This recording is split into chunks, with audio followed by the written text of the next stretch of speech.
into my window. It touched me with its small hands, and with curling infantile fingers it understood my eyes, cheeks, mouth.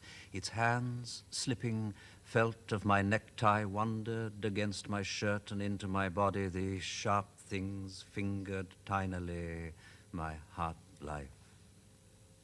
The little hands withdrew, jerkily, themselves. Quietly they began playing with a button. The moon smiled. She let go my vest and crept through the window. She did not fall. She went creeping along the air over houses, roofs, and out of the east toward her fragile light bent gatheringly. Oh, the sun comes up, up, up in the opening sky. The all, the any, merry, every, pretty, each. Bird sings, birds sing, gay, be gay, because today's today. The rump cries aye, and the me purrs. You and the gentle who-horn says does moo. The prance with the three white, it stamps. The grint, grunt, wuggle, wiggle, champy, chump, chumps, yes. The speckled strut begins to scratch and scratch, scratch and scritch, while the no-she, yes-he, fluffles, tittle, tattle, ditty, does-she. And the ree, ray, rye, row, rouster shouts, row! Sweet spring is your time, is my time, is our time, for springtime is love time, and viva sweet love. All the merry little birds are flying in the floating in the very spirits, singing in, are winging in the blossoming.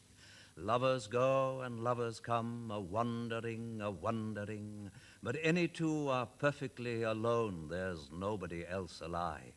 Such a sky and such a sun I never knew, and neither did you, and everybody never breathed quite so many kinds of yes. Not a tree can count his leaves, each herself by opening, but shining who by thousands mean only one amazing thing. Secretly adoring shyly, tiny winging, darting, floating, merry in the blossoming, always joyful selves are singing.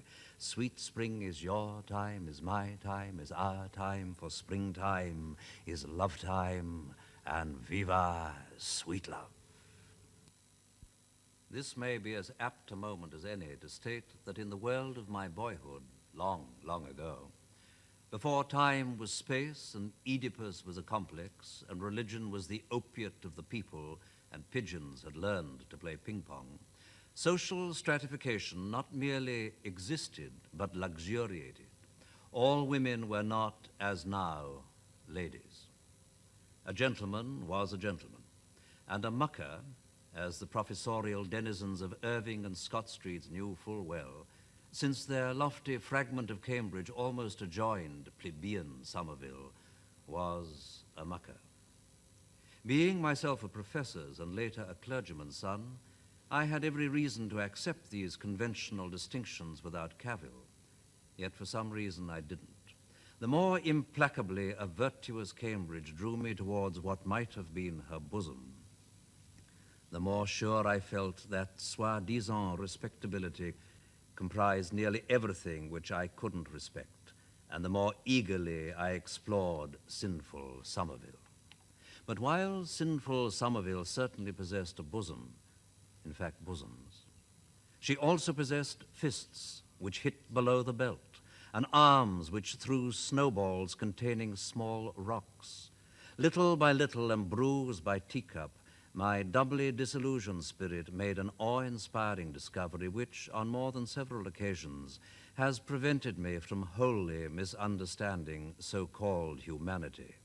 The discovery, namely, that all groups, gangs, and collectivities, no matter how apparently disparate, are fundamentally alike, and that what makes any world go round is not the trivial difference between a Somerville and a Cambridge, but the immeasurable difference between either of them and individuality. Whether this discovery is valid for you, I can't pretend to say. But I can and do say, without pretending, that it's true for me, inasmuch as I found and am still finding authentic individuals in the most varied environments conceivable. Nor will anything ever persuade me that by turning Somerville into Cambridge, or Cambridge into Somerville, or both into neither, anybody can make an even slightly better world. Better worlds, I suggest, are born, not made. And their birthdays are the birthdays of individuals. Let us pray always for individuals, never for worlds. He who would do good to another, cries the poet and painter William Blake, must do it in minute particulars. And probably many of you are familiar with this greatly pitying line, but I'll wager that not three of you could quote me the line which follows it. General good is the plea of the scoundrel, hypocrite, and flatterer. For that deeply terrible line spells the doom of all unworlds, whatever their slogans and their strategies, whoever their heroes or their villains. Only a butterfly's glide from my home began a mythical domain of semi-wilderness, separating cerebral Cambridge from orchidaceous Somerville. Here, as a very little child, I first encountered that mystery who is nature.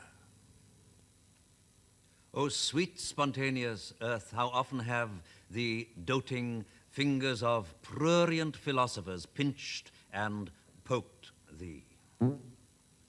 Has the naughty thumb of science prodded thy beauty? How often have religions taken thee upon their scraggy knees, squeezing and buffeting thee that thou mightest conceive gods.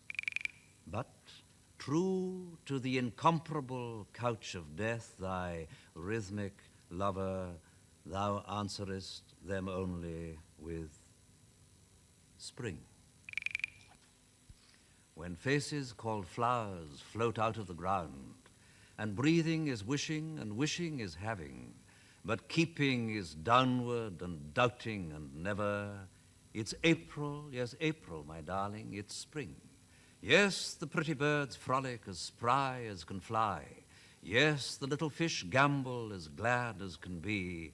Yes, the mountains are dancing together. When every leaf opens without any sound, and wishing is having, and having is giving, but keeping is doting and nothing and nonsense, alive. We're alive, dear, it's kiss me now, spring. Now the pretty birds hover, so she and so he.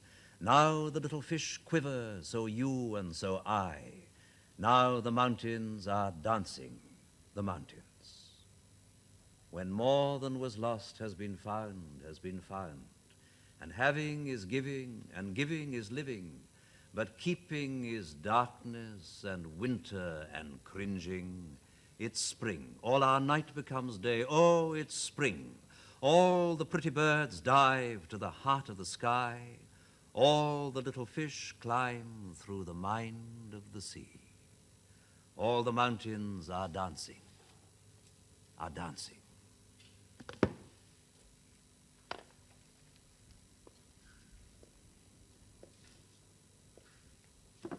Old age sticks up, keep off signs, and youth yanks them down. Old age cries, no dress and pass. Youth laughs. Sing, old age scolds, forbidden, stop, mustn't, don't. And youth goes right on growing old.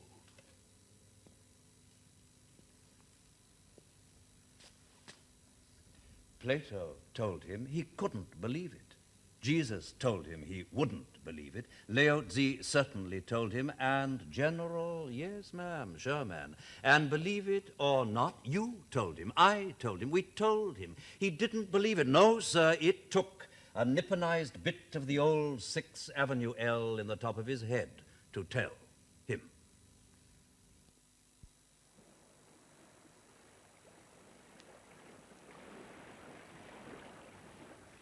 Maggie and Millie and Molly and May went down to the beach to play one day, and Maggie discovered a shell that sang so sweetly she couldn't remember her troubles, and Millet befriended a stranded star whose rays 5 languid fingers wear, and Molly was chased by a horrible thing which raced sideways while blowing bubbles, and May came home with a smooth, round stone, as small as a world and as large as a loan.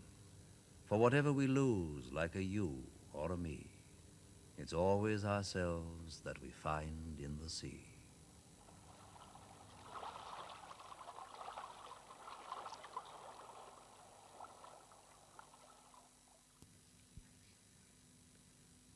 Here's a little mouse. And what does he think about, I wonder, as over this floor, quietly, with bright eyes, drifts? Nobody can tell, because nobody knows. Or why jerks here and here, grooving the room's silence. This like a littlest poem up with wee ears, and see, tail frisks, gone. Mouse. We are not the same, you and I, since here's a little he, or is it? It? Or was something we saw in the mirror? Therefore we'll kiss, since maybe what was disappeared into ourselves, who look startled, in spite of everything which breathes and moves, since doom, with white longest hands neatening each crease, will smooth entirely our minds. Before leaving my room, I turn, and stooping through the morning, kiss this pillow, dear, where our heads lived and where. My sweet, old, etc., Aunt Lucy, during the recent war, could, and what is more, did tell you just what everybody was fighting for. My sister, Isabel, created hundreds and hundreds of socks, not to mention shirts, flea-proof ear warmers, etc., wristers, etc. My mother hoped that I would die, etc. Bravely, of course. My father used to become hoarse talking about how it was a privilege, and if only he could. Meanwhile, myself, etc., lay quietly in the deep mud, etc., dreaming, etc., of your smile, eyes, knees, and of your etc. I am a little church, no great cathedral, far from the splendor and squalor of hurrying cities. I do not worry if briefer days grow briefest. I am not sorry when sun and rain make April. My life is the life of the reaper and the sower. My prayers are prayers of earth's own clumsily striving, finding and losing and laughing and crying children, whose any sadness or joy is my grief or my gladness. Around me surges a miracle of unceasing birth and glory and death and resurrection. Over my sleeping self float flaming symbols of hope, and I wake to a perfect patience of mountains. I am a little church, far from the frantic world with its rapture and anguish, at peace with nature. I do not worry if longer nights grow longest. I am not sorry when silence becomes singing. Winter by spring, I lift my diminutive spire to merciful Him whose only now is forever, standing erect in the deathless truth of His presence, welcoming humbly His light and proudly His darkness.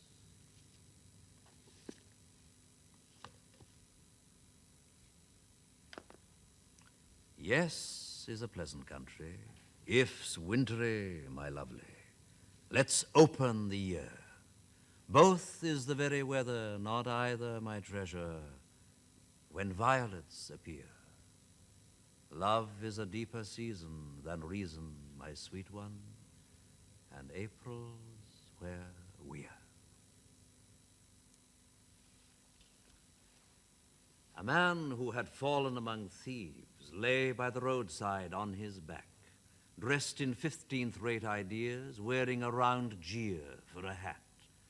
Fate, for a somewhat more than less emancipated evening, had in return for consciousness endowed him with a changeless grin, whereon a dozen staunch and leal citizens did graze at pause, then, fired by hypercivic zeal, sought newer pastures, or because, swaddled with a frozen brook of pinkest vomit, out of eyes which noticed nobody, he looked as if he did not care to rise.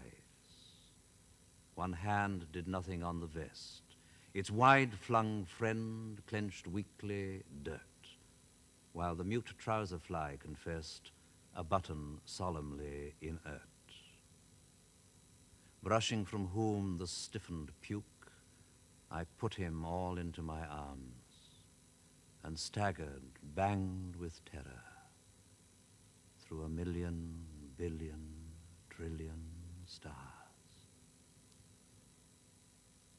One winter afternoon, at the magical hour when is becomes if, a bespangled clown standing on 8th Street handed me a flower. Nobody, it's safe to say, observed him but myself. And why? Because, without any doubt, he was, whatever, first and last, most people fear most. A mystery for which I've no word except alive. That is, completely alert and miraculously whole, with not only a mind and a heart, but unquestionably a soul, by no means funereally hilarious or otherwise democratic, but essentially poetic or ethereally serious.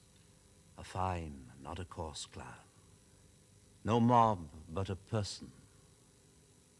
And while never saying a word, who was anything but dumb, since the silence of him self-sang like a bird.